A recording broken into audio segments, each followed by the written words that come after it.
memulai ibadah kita pagi hari ini. Shalom semuanya. Iya, salam sejahtera buat kita semua. Kita bersyukur hari ini. Saya percaya semua kita yang ada di ruangan ini siap untuk menghadap Tuhan kita. Untuk itu mari kita sejenak bersekutu dengan Tuhan kita. Kita mau bersatu di dalam doa. Haleluya Yesus. Terima kasih Tuhan. Terima kasih Bapa yang baik. Kami bersyukur Tuhan buat pagi hari ini Tuhan baik di dalam hidup kami. Sampai hari ini kami boleh melihat tangan Tuhan dan penyertaan Tuhan yang begitu luar biasa Tuhan. Bagi umat-Mu di tempat ini Tuhan Yesus. Baik yang ada di rumah-rumah juga Bapa. Kami boleh melihat kasih Tuhan yang luar biasa Tuhan nyatakan.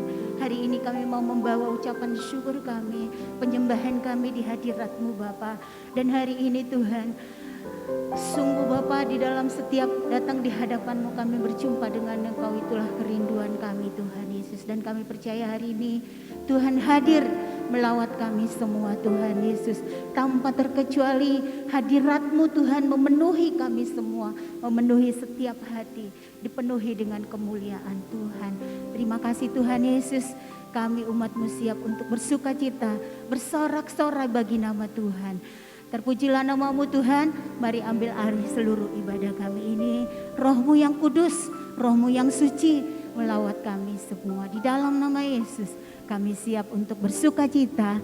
Haleluya. Mari semua yang percaya katakan amin. Berikan tepuk tangan yang meriah untuk Tuhan kita. Karena kasih Tuhan, karena sukacitanya bagi kita semuanya. Kita mau memuji Dia, memuliakan Dia. Haleluya. Amin.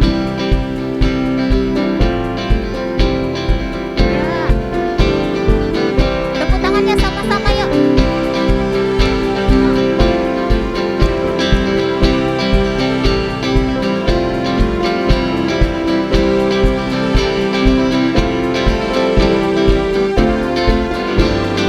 Amin. Mari semua nyanyi haleluya. Mari melompat untuk Raja kita. Besar mulia Dia Yesus menebus lagi ya. Mari semua nyanyi haleluya dan melompat untuk Raja kita. Besar mulia Dia Yesus menebus pembebas kita. Semuanya haleluya. Haleluya ku memuji-Mu. Haleluya aku bebas. Yes. Haleluya sorak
kita semua orang-orang yang bersuka cita, orang-orang yang berbahagia. Amin. Seberapa banyak hari ini berbahagia karena Tuhan. Haleluya. Berikan tepuk tangan yang meriah untuk Tuhan kita. Kami mau terus memuji Engkau Tuhan. Haleluya. Amin. Terima kasih Tuhan Yesus. Kami semua di tempat ini datang memuji, mengucap syukur kepadamu Tuhan. Karena Tuhan sungguh baik di dalam hidup kami. Haleluya. Amin.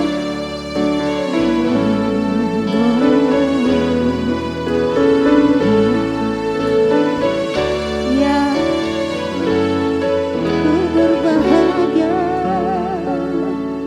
ku berbahagia, yakin teguh, Yesus abadi, ya kepunyaanku, aku warisnya, ku ditebus, amin, ciptaan baru, Roh Kudus. Aku bernyanyi, aku bernyanyi bahagia. Mari nyanyikan buat Tuhan kita. Haleluya. Selamanya aku bernyanyi bahagia. Amin. Memuji Yesus selamanya.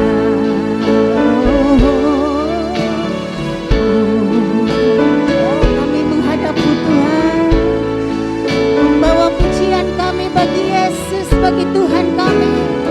Mari umat Tuhan nyanyikan. Ku berbahagia, yakin teguh, Dia Yesus yang abadi, Yesus abadi, kepunyaanku, aku warisnya, ku ditebus, ciptaan baru, Roh Kudus. Mari semua bernyanyi. Aku bernyanyi bahagia, memuji Yesus selamanya. Aku bernyanyi bahagia, memuji Yesus selamanya.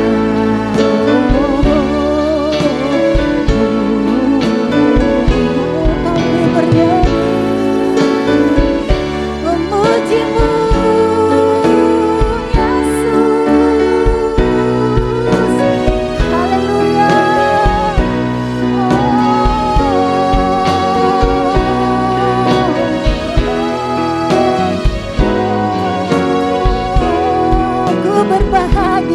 Ku berbahagia, yakin teguh,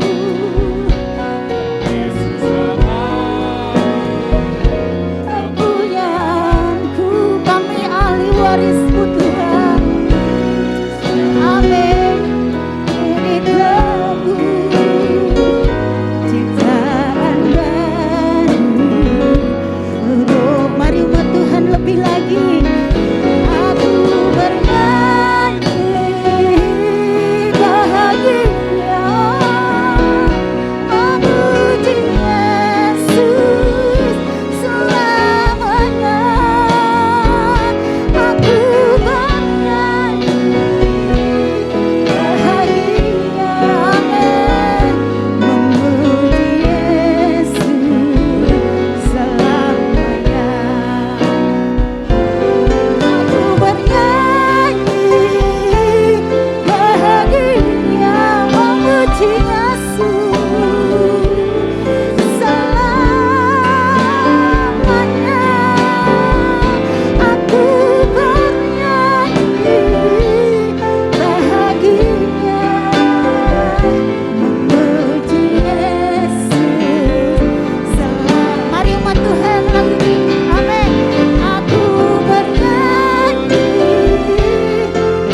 Allah kami yang maha ajaib. Kami bersyukur Tuhan telah memanggil jemaat-Mu untuk berhimpun dan berbakti, menyembah Tuhan, memuliakan Tuhan, bersyukur kepada Tuhan di tengah-tengah pandemi ini. Turunkan kiranya firman-Mu ya Bapa. Urapi hamba-Mu dengan Rohul Kudus-Mu. Nyatakan Tuhan kasih setia-Mu dengan kuasa-Mu yang ajaib. Turunkan kiranya mujizat terjadi di tempat ini, meneguhkan iman jemaat-Mu semuanya. Terima kasih buat perlindungan gereja Tuhan di tempat ini. Terima kasih Tuhan menyelamatkan jemaat-Mu dari berbagai ancaman dunia ini. Terima kasih ya Bapa. Bagi-Mu kemuliaan dan kebesaran. Dalam nama Yesus kami berdoa. Amin. Ya, shalom. Semuanya sehat walafiat. Puji Tuhan. Dompet-dompet sehat semuanya. Utang sudah lunas. Kalau belum, Tuhan mau bayar untuk saudara. Ada amin? Puji Tuhan. Di tengah-tengah pandemi ini, saya lihat saudara luar biasa. Tetap mengasihi Tuhan dan beribadah kepada Allah kita. Ya. Ketika Gideon dipakai Tuhan untuk memimpin bangsa Israel, membebaskan dari penjajahan bangsa Midian, wah, bangsa Midian itu jahatnya bukan main. Israel dijajah, semua hasil tanaman, makanan, minuman itu dirampok oleh bangsa Midian. Dan sekarang waktunya Tuhan memakai Gideon untuk membebaskan mereka. Siapa yang mau ikut perang bersama aku? Ada berapa? 32.000 orang mau ikut perang melawan bangsa Midian. Allah bilang masih terlalu banyak. Nanti mereka sombong. Ini gara-gara kekuatan tentara Israel dibebaskan. Umumkan kepada seluruh rakyat Israel, siapa yang takut mati, gentar, jangan ikut perang. Pulang ke rumah. Ada 22.000 orang Israel yang tadinya semangat mau ikut perang, takut nanti mati di tengah jalan, takut nanti luka, takut nanti kena sakit dan sebagainya. Pada pulang, tinggal 10.000. Allah bilang masih terlalu banyak. Disaring lagi, saudara. Tinggal 300 orang.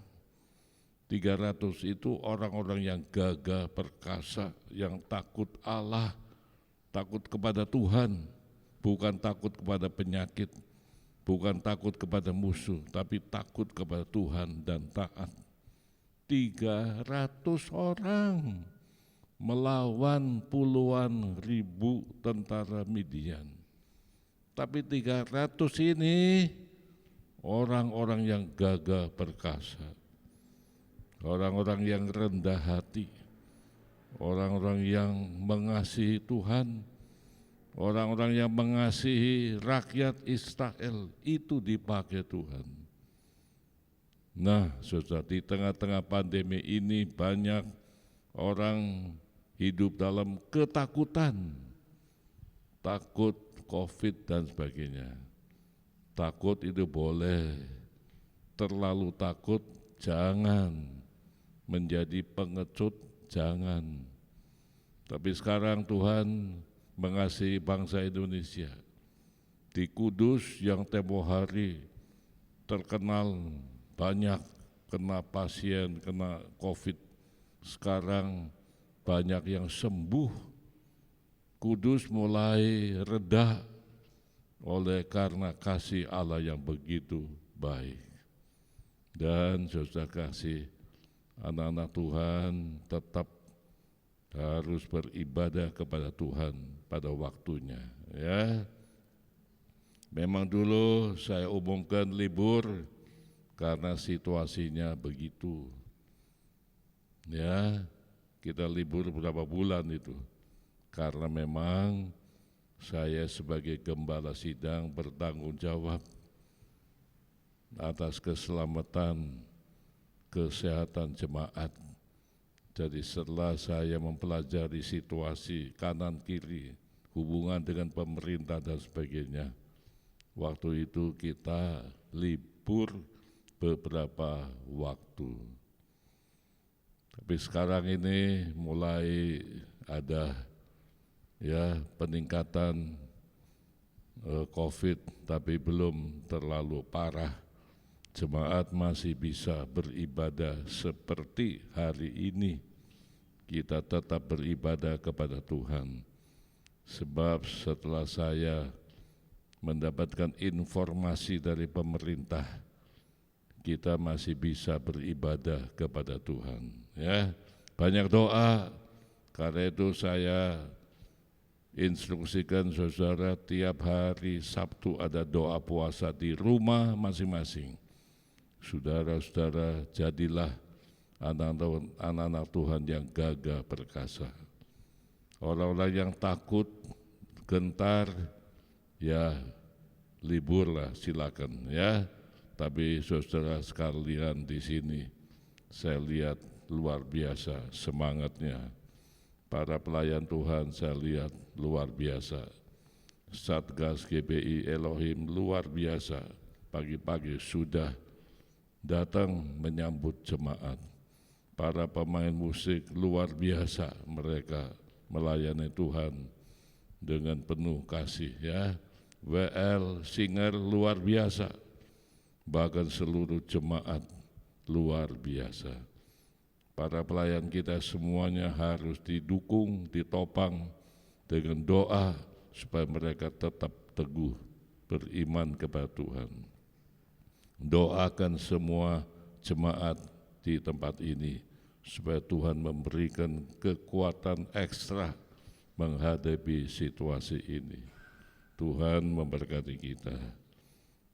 Firman Tuhan temanya perumpamaan anak yang hilang. Itu terdapat di dalam Injil Lukas 15 ayat 11 dan seterusnya. Saya ingin membacakan ya bagian demi bagian. Yesus berkata lagi, ada seorang mempunyai 2 anak laki-laki. Kata yang bungsu kepada ayahnya, Bapa, berikanlah kepadaku bagian harta milik kita yang menjadi hakku. Lalu ayahnya membagikan harta kekayaan itu di antara mereka. Beberapa hari kemudian anak bungsu itu menjual seluruh bagiannya itu, lalu pergi ke negeri yang jauh. Seorang kaya raya mempunyai 2 putra laki-laki, yang sulung dan yang bungsu. Hidup mereka cukup, lebih dari cukup. Orang tuanya mempunyai ladang, mempunyai ternak yang cukup banyak. Hidup mereka tidak kekurangan sesuatu apapun yang baik. Mari kita melihat anak yang bungsu. Anak yang bungsu ini nampaknya tidak aktif dalam rumah tangga itu. Ya, makan, tidur, lalu bergaul dengan teman-teman yang lain, banyak teman yang mempengaruhi hal-hal yang tidak baik dan sebagainya. Satu saat anak bungsu ini punya ide, dia nggak betah tinggal di rumah, jemu rasanya. Dia ingin pergi ke negeri lain. Di sana dia ingin menikmati berbagai hal yang belum pernah ia nikmati. Saudara, anak yang bungsu ini bosan tinggal di rumah. Kenapa? Karena dia malas untuk melakukan tugas sehari-hari. Ayahnya seorang kaya, punya banyak ternak, punya perkebunan, punya ladang. Seharusnya dia ikut ambil bagian terhadap pemeliharaan itu.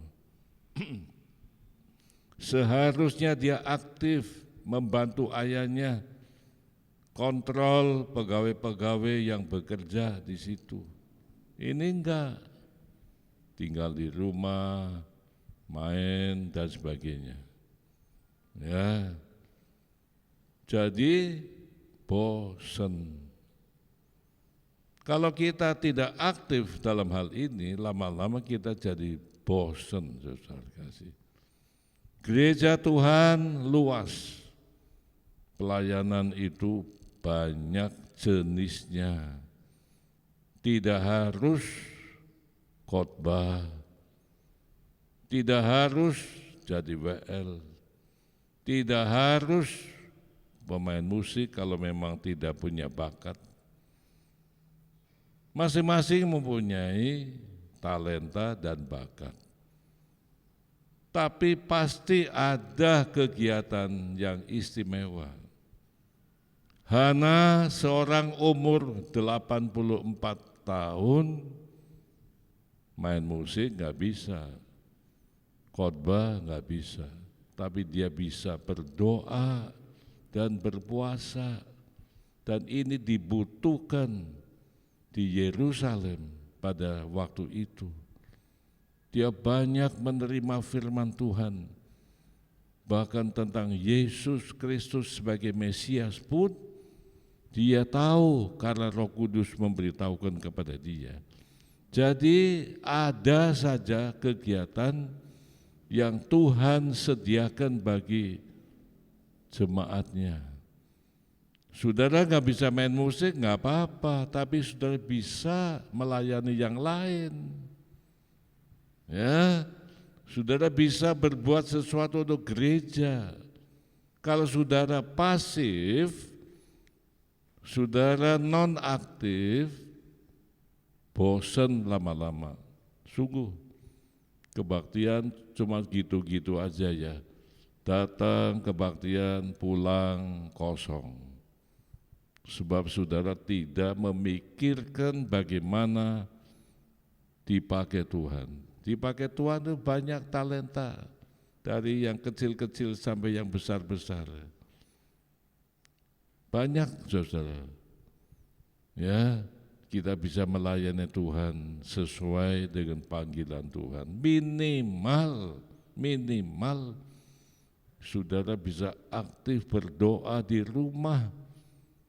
Kalau saudara mempunyai kemampuan tubuh saudara berpuasa, dukung, perhatikan.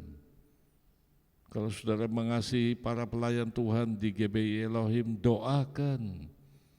Saudara tahu siapa yang lemah, ada jemaat yang sedang ditimpa oleh pencobaan, saudara tahu, saudara doakan kepada Tuhan. Itu pelayanan, saudara.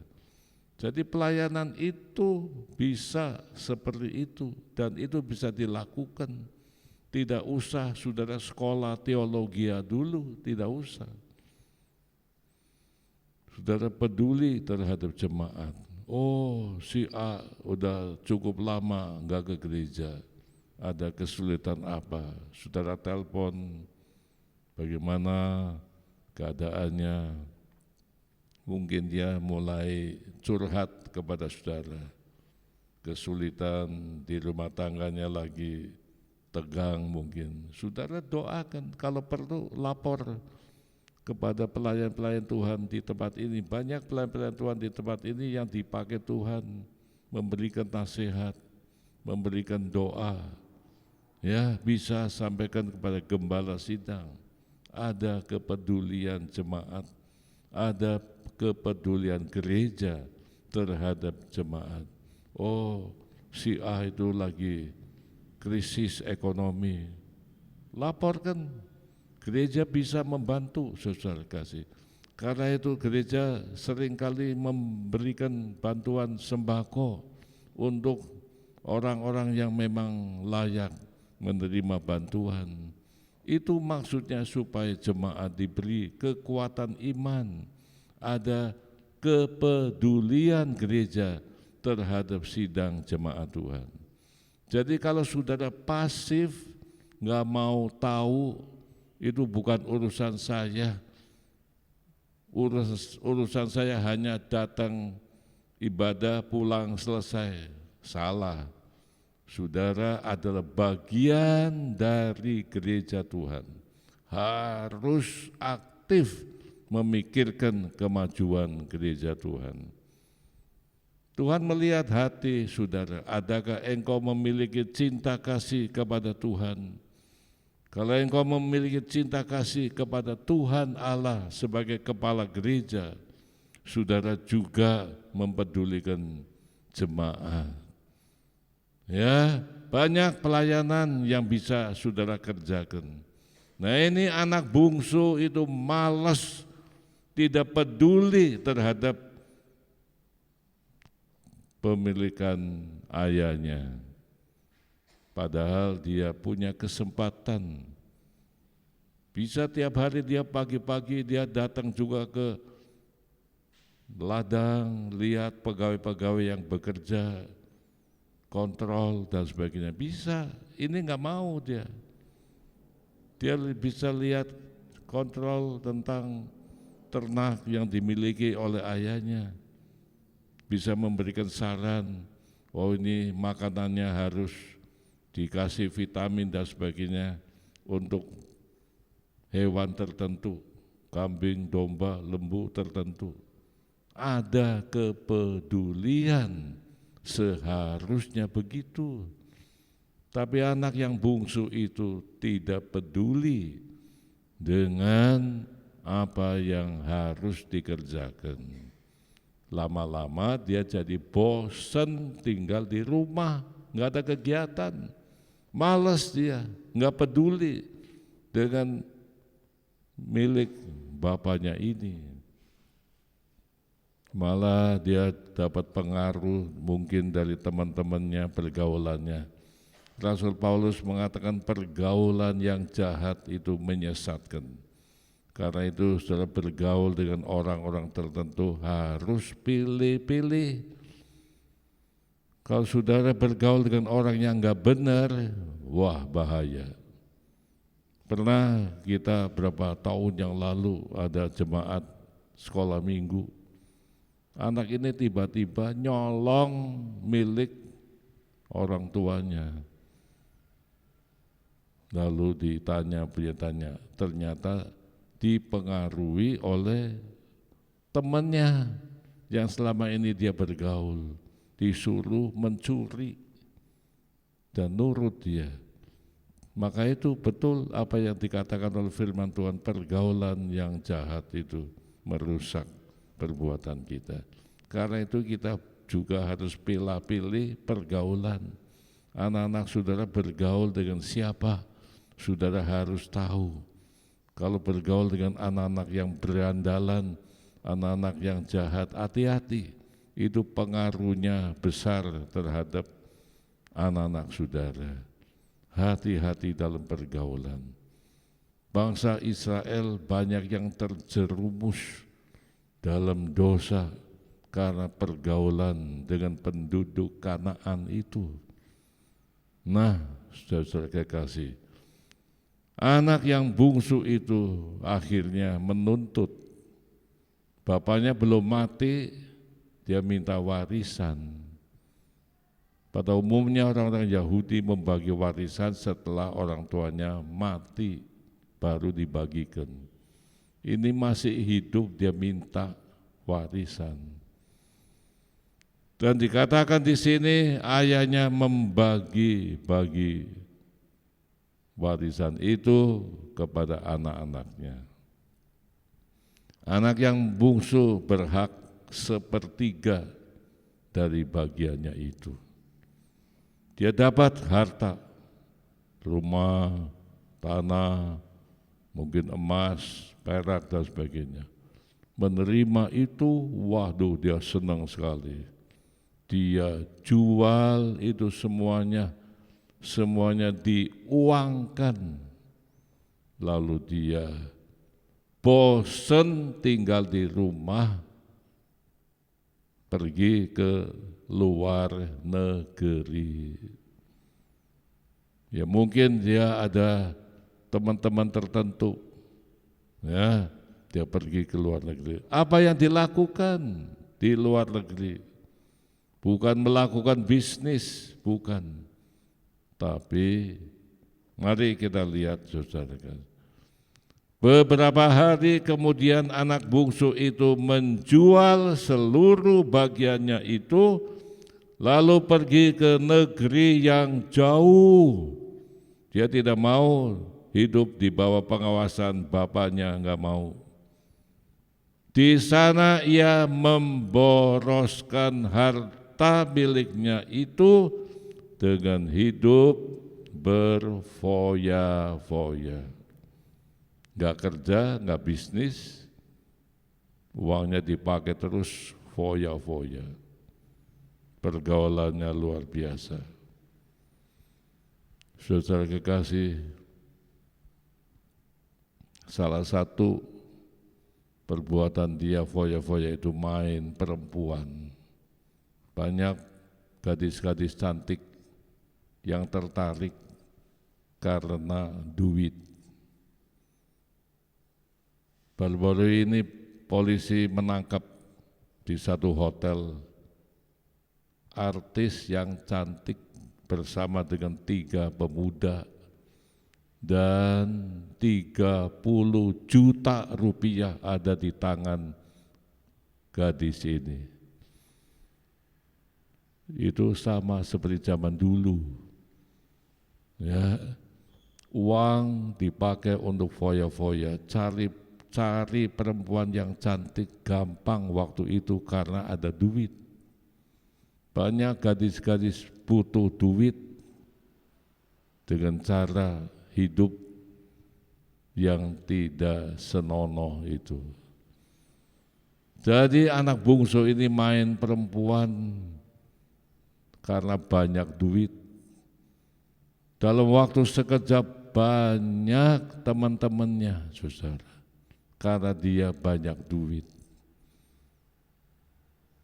Ada gula, ada apa? Ada gula, ada semut. Tuh. Anak bungsu ini kaya raya, baru dapat warisan. Banyak teman-temannya, tentu banyak teman-temannya ditraktir ke sana kemari. Ya, cari gadis yang cantik gampang waktu itu karena duit. Banyak yang butuh duit pada waktu itu.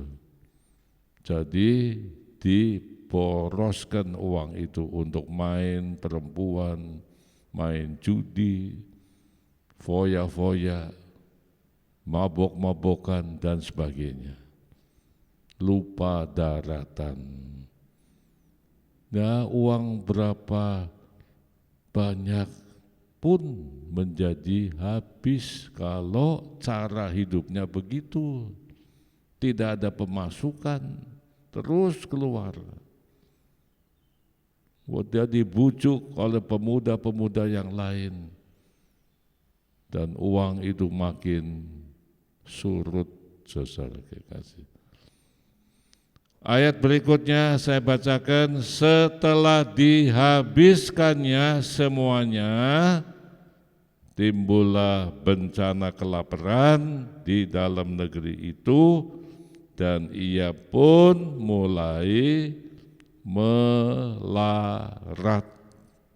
Coba saudara, anak orang kaya ini jatuh melarat di negeri orang lain.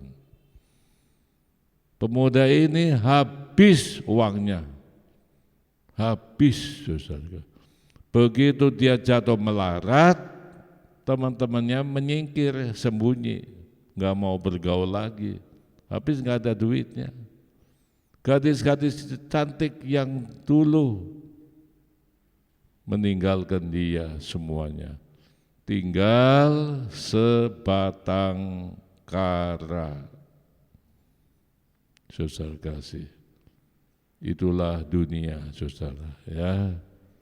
Dunia setelah dia jatuh melarat, teman-temannya pun kabur, habis.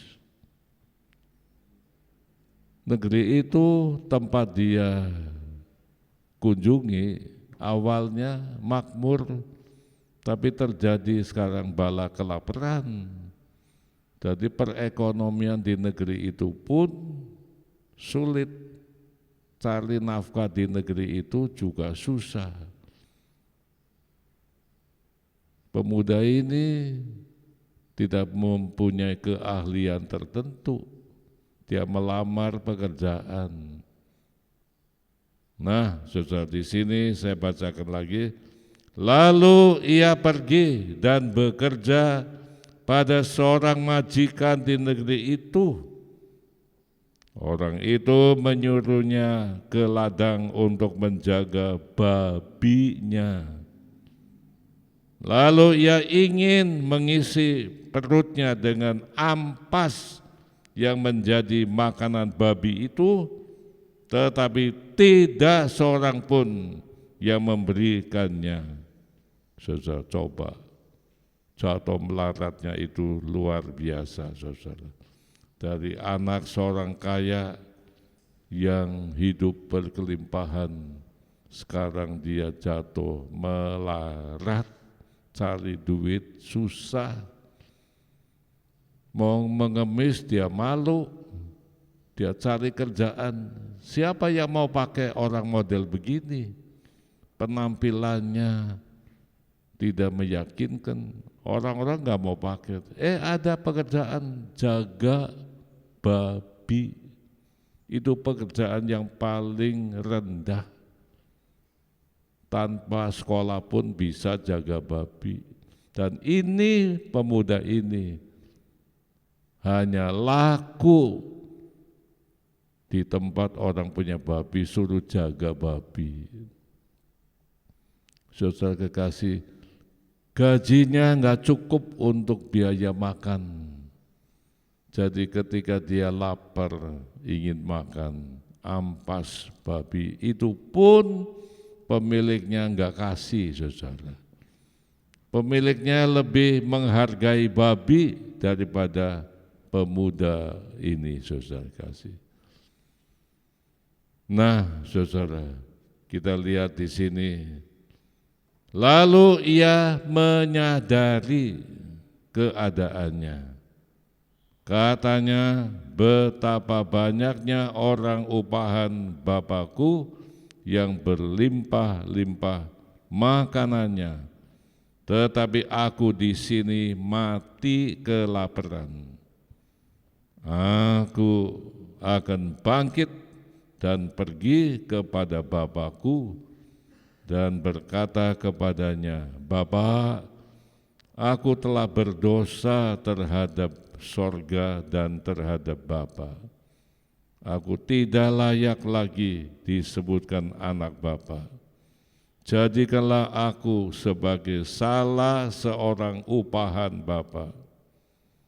Maka bangkitlah ia dan pergi kepada bapaknya. Nah, saudara kasih, masih mujur, anak muda ini sadar. Dalam kesadarannya dia ingat rumah bapaknya. Dia ingat sikap Bapa yang penuh kasih sayang itu. Dia mau pulang kembali bertobat, dan dia akan mengatakan minta maaf, minta ampun. Dia telah berdosa kepada Tuhan, dia juga berdosa kepada bapaknya. Dalam kemiskinannya, dalam kemelaratannya, dalam kegagalannya itu masih ada ingatan untuk bertobat. Ini penting, saudara. Ini penting. Dia sadar dunia tidak memberikan apa-apa kepada dia. Apa yang dia harapkan semuanya nol di dunia ini. Dia ingat rumah bapaknya. Dia ingat akan sifat-sifat Bapa yang penuh kasih sayang itu. Dalam kemiskinannya itu, dalam kegagalannya itu, dia bangkit untuk pulang ke rumah bapaknya. Saudara-saudara kasih, bagaimana sikap Bapa? Sikap Bapa tidak berubah. Bapa itu penuh kasih sayang. Bapa itu penuh pengampunan. Lalu anak ini, saudara kasih, ketika ia maka bangkitlah ia dan pergi kepada bapaknya. Ketika ia masih jauh, ayahnya telah melihatnya. Lalu tergeraklah hatinya oleh belas kasihan. Ayahnya itu berlari mendapatkan dia, lalu merangkul dan mencium dia. Kata anak itu kepadanya, "Bapa, aku telah berdosa terhadap sorga dan terhadap Bapa. Aku tidak layak lagi disebut anak Bapa." Ini pertobatan yang benar, pengakuan yang benar, yang jujur. Aku gak pantas disebut anak Bapa. Aku telah berdosa kepada Tuhan Allah. Aku telah berdosa kepada Bapa. Dia ingin dipakai menjadi salah satu pekerja di rumahnya.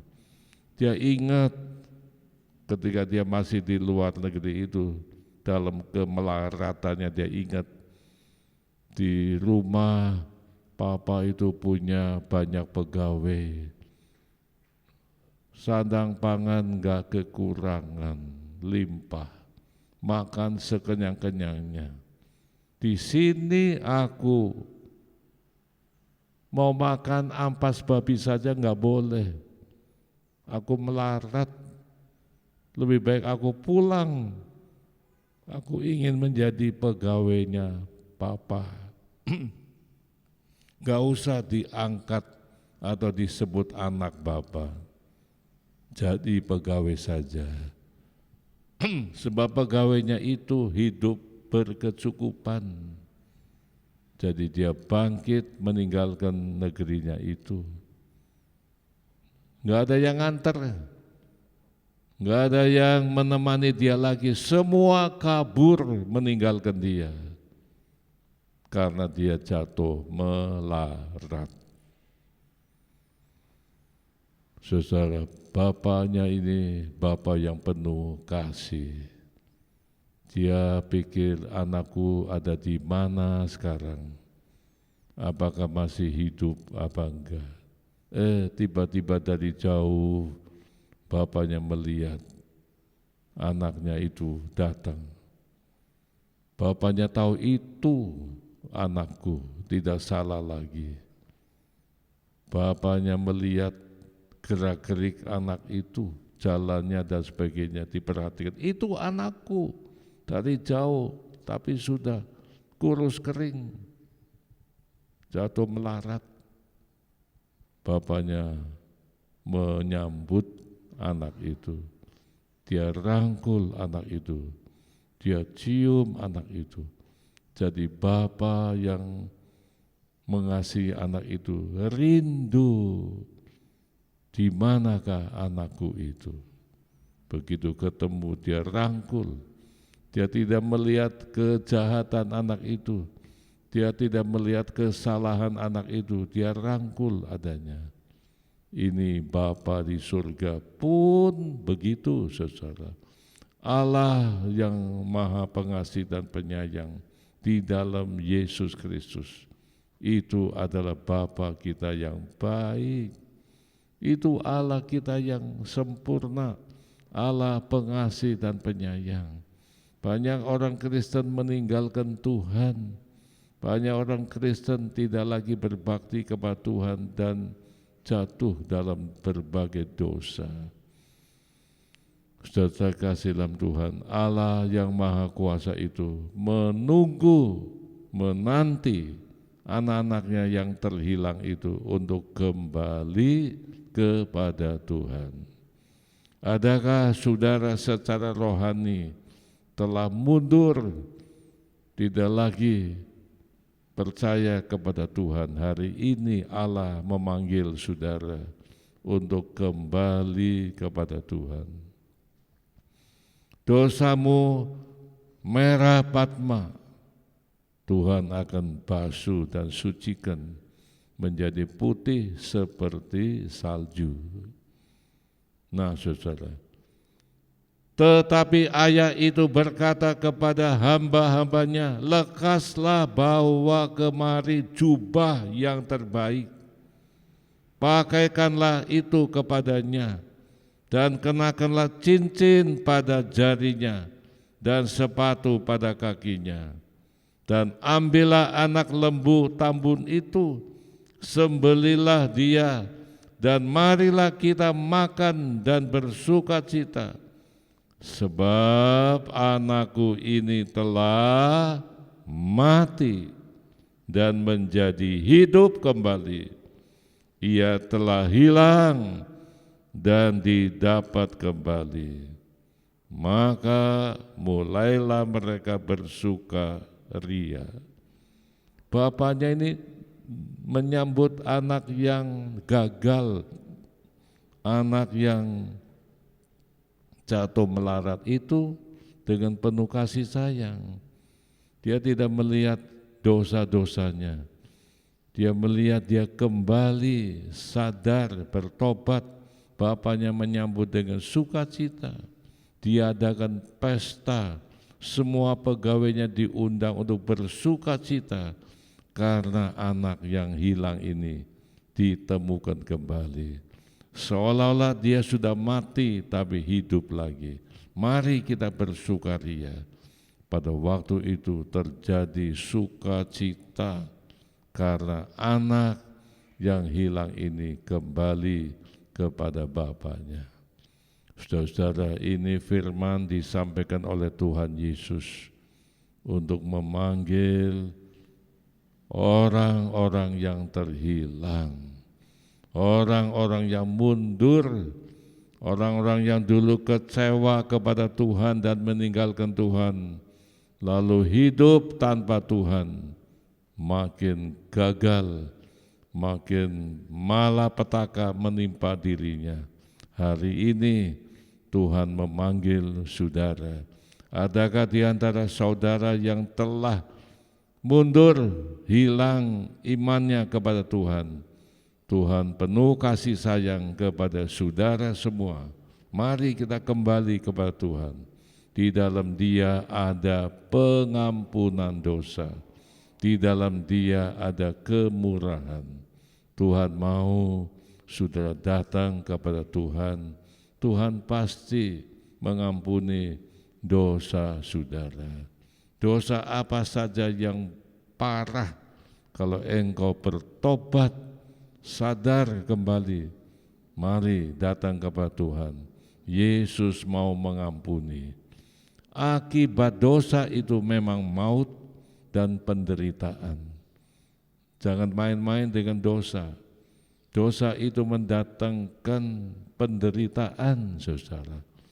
Dosa itu mendatangkan kegagalan hidup. Mari, saudara harus bereskan lebih dulu kepada Tuhan. Mohon pengampunan, mohon penyucian oleh darah Yesus, supaya kutuk itu diangkat, dilempar oleh Tuhan. Jangan mau hidup di bawah kutuk. Jangan mau hidup di dalam penderitaan akibat dosa.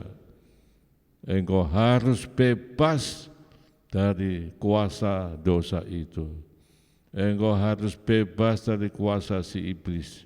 Menjadi anak-anak Tuhan yang dimerdekakan, yang diampuni oleh Tuhan adanya. Amin. Mari. Ya Tuhan, dengan penuh rasa hormat dan ungkapan syukur kepada Tuhan, kami membawa persembahan jemaat-Mu ke hadirat Tuhan.